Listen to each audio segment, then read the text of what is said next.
Bismillahirrahmanirrahim. Alhamdulillahirabbil alamin. Wassalatu wassalamu ala nabiyyina Muhammadin sayyidil anbiya'i wal mursalin wa ala alihi wa sahbihi ajma'in, amma ba'd.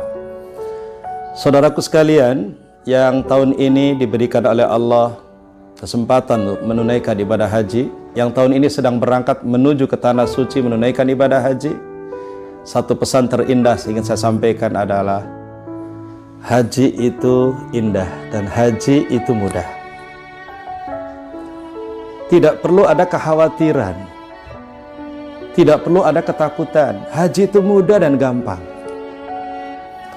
Dalam kesempatan yang sangat singkat dan berharga ini, saya ingin menyampaikan bagaimana proses perjalanan ibadah haji berdasarkan tanggal.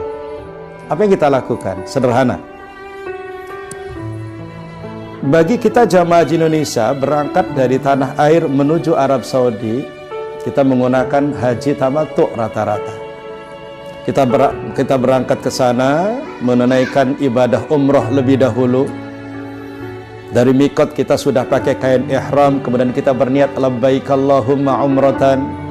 Aku penuhi panggilanmu ya Allah untuk menunaikan ibadah umrah. Sampai kemudian ke tanah suci, kita kemudian melanjutkan rukun umroh yang kedua. Yang pertama adalah rukunnya itu adalah ihram, yang kedua tawaf mengelilingi Ka'bah 7 putaran. Ketiga kemudian sa'i, berjalan dari Bukit Safa, Bukit Marwa, dan yang keempat adalah tahallul. Biasanya kita nyampe ke Makkah, kemudian kita lanjutkan tawaf, kemudian sa'i, kemudian tahallul, selesai umrah kita. Kemudian kita berganti pakaian, kemudian kita menunggu hari-hari yang akan kita jalani dalam menjalankan ibadah haji. Nah, kemudian pada tanggal 8 Dzulhijjah, di sini mulai awal permulaan pelaksanaan ibadah haji, 8 Dzulhijjah.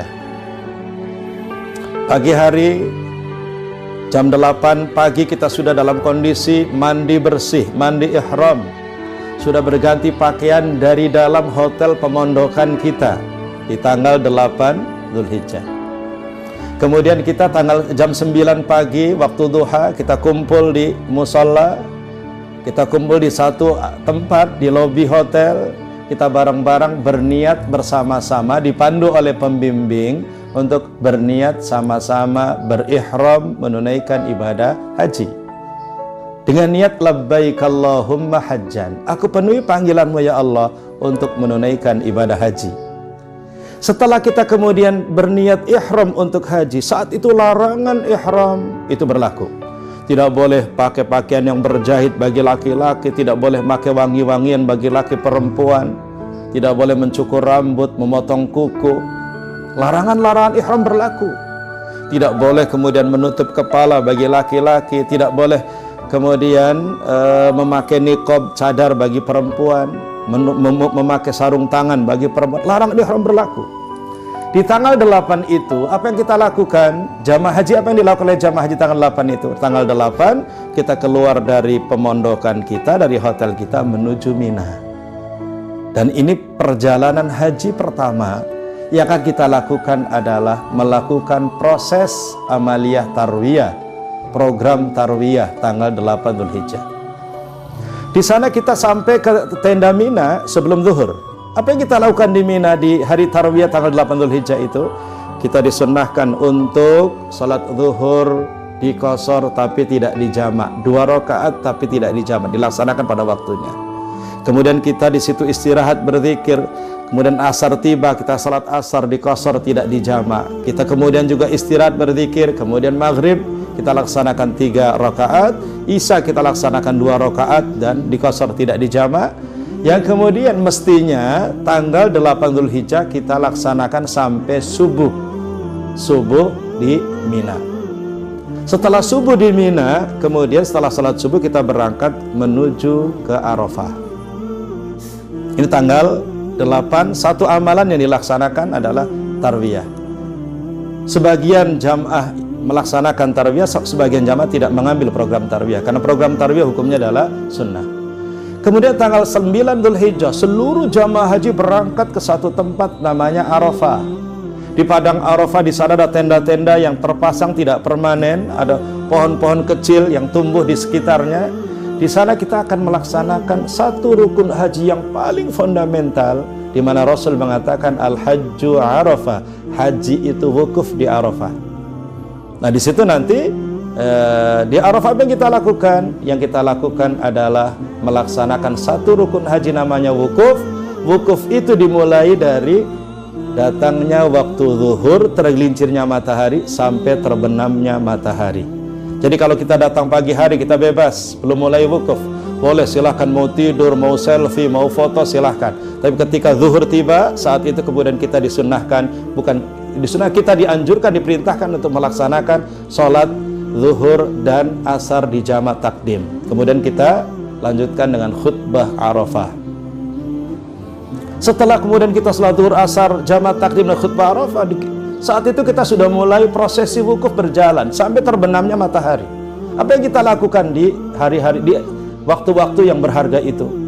Yang kita lakukan di waktu-waktu berharga itu adalah zikir, berdoa, munajat, istighfar, bertobat kepada Allah Subhanahu wa taala. Ada kalimat zikir yang dianjurkan oleh Rasulullah saat wukuf, diantaranya adalah la ilaha illallah wahdahu la syarikalah, lahul mulku wa lahul hamdu yuhyi wa yumitu wa huwa ala kulli syai'in qadir. Diulang-ulang bacaan itu, diulang-ulang bacaan itu. Bahkan kita doa, munajat, istighfar, mohon ampun kepada Allah. Silahkan ungkapan berbagai persoalan yang kita hadapi, bahkan mohon apapun kepada Allah. Itu adalah saat-saat yang mustajab yang ada di hadapan kita. Tanggal 9, ketika maghrib berkumandang azan, maka waktu wukuf berakhir. Kita masuk kemudian prosesi haji berikutnya, yaitu mabit di Muzdalifah. Kita tinggalkan Arafah menuju ke Muzdalifah. Muzdalifah itu area luas, tidak ada tenda, tidak ada tempat. Yang ada adalah hamparan padang pasir yang luas di bawah langit langsung, dan kita di situ diperintahkan oleh Allah, wajib hukumnya untuk mabit di Muzdalifah. Kita berada di Muzdalifah, perintahnya kita salat maghrib dan isya di jamak takhir di Muzdalifah. Setelah maghrib dan isya dilakukan di Muzdalifah, baru kemudian kita gunakan istirahat, tidur-tiduran, berzikir, munajat seperti biasanya. Tidak ada bacaan khusus spesial yang harus kita baca. Silahkan berzikir yang kita mampu, membaca doa yang kita bisa. Silahkan sampai datang waktu subuh. Subuh tiba, kemudian kita salat subuh di Muzdalifah. Tanggal 10 Dzulhijjah kita meninggalkan Muzdalifah menuju Mina. Ke tempat semula kita menuju tenda Mina.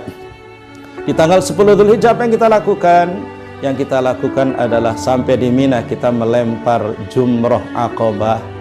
7 kerikil kita lemparkan di jumroh ketiga, jumroh Aqabah, dengan mengatakan Bismillah Allahu Akbar, Bismillah Allahu Akbar, Bismillah Allahu Akbar, 7 lemparan. Setelah itu baru kita tahallul, cukur gundul. Penyembelihan damnya dilaksanakan oleh pemerintah. Kita titipkan, kita bayarkan dam kita. Jadi setelah kita lempar jumroh, kita bayar dam, penyembelihan dam, dan kemudian kita tahallul, cukur gundul. Disinilah tahallul kita diperintahkan oleh Rasulullah dengan mengatakan Rahimallahul muhalliqin, Allah merahmati orang yang cukur gundul. Rasul sebutkan 3 kali. Baru thummal muqassirin, kemudian orang yang potong rambut dengan pendek. Setelah tahallul, cukur gundul seperti ini, berarti kita langsung kembali ke tenda, ganti pakaian, mandi. Kemudian di hari itu tanggal 10 selesai sudah prosesi amalan haji kita di tanggal 10 Dzulhijjah. Nah, masuk kepada tanggal 11, malam ke-11, dari maghrib malam ke-11 ada satu prosesi berikutnya, yaitu kita diwajibkan untuk mabit di Mina, bermalam di area Mina. Jadi malam ke-11 kita ada di area Mina bermalam. Di situ kita tetap di dalam tenda, berzikir, beristighfar, menjalankan kegiatan rutin biasa, salat 5 waktu di waktunya, dilaksanakan pada waktunya. Kemudian tanggal 11 Dzulhijjah, pagi harinya, 11 Dzulhijjah sesuai jadwal yang ditentukan oleh pemerintah Saudi dan Indonesia, kemudian kita melempar 3 jumroh. Jumroh ula, jumroh wusta, dan jumroh aqabah tanggal 11. Kita siapkan 7 kerikil kali 3, 21 kerikil. Kita mulai dari jumroh ula, kita lempar 7 kerikil. Bismillah Allahu Akbar, Bismillah Allahu Akbar. Kemudian menuju ke jumroh yang kedua, yaitu jumroh wusta. kita lempar lagi 7 kerikil, baru kemudian ke Jumrah Aqabah 7 kerikil juga. Antara Jumrah Ula selesai, kita disunnahkan berdoa menghadap kiblat. Kemudian setelah Jumrah Wusta juga disunnahkan berdoa menghadap kiblat. Setelah Jumrah Aqabah, kemudian kita kembali ke tenda, di prosesi amalan ibadah haji tanggal 11 selesai sudah. Malam ke-12 diulang kembali. Kita disuruh mabit bermalam di Mina. Bermalam di Mina, mabit di Mina. Tanggal 12 yang kita lakukan terulang kembali, mengulangnya tanggal 11. Tanggal 12 yang kita lakukan sama, melempar 3 jumrah. Jumrah Ula, Wusta, dan Aqabah.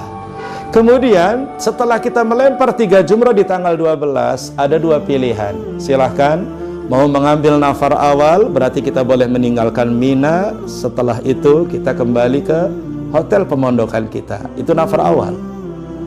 Tapi kalau kita mau mengambil nafar tsani, berarti kita malam ke-13 mabit kembali di Mina, nginep di Mina kembali, dan kemudian kita di tanggal 13-nya melaksanakan lempar 3 jumroh kembali.